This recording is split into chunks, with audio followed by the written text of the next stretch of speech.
ایک بات یاد رکھیں، آخری بات کرنا چاہتا ہوں، اللہ تبارک تعالیٰ کا حکم ہے فاتقوا اللہ ما استطعتم، اللہ کا تقوی اختیار کرو جتنی تمہاری استطاعت ہے۔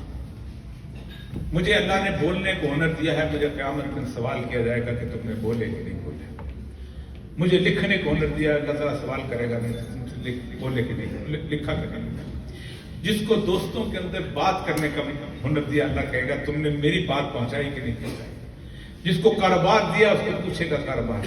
جس کو اللہ نے طاقت دی ہے، اللہ نے دی، کسی نے کسی کو صدر کا وزیر اعظم بنایا ہوتا، جو یہ کر سکتا ہے کہ اپنی انسٹیٹیوشن بچانے کے لیے حکومتوں کا تختہ الٹ دے۔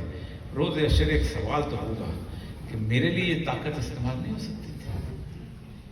طاقت تو میں نے دی تھی تمہیں، عطا تو میں نے کیا تھا۔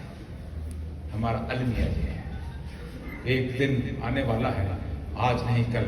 ایک تو میں اپنے صاحب نے کہا مجھے روز روشن کی طرف سید الانبیاء کی بشارتیں نظر آ رہی ہیں کہ غزہ کے لوگوں نے جیتنا ہے۔ میں اب تو یمن واحد ملک ہے پوری مسلم امہ میں جس نے جہاد کا اعلان کیا، واحد ملک۔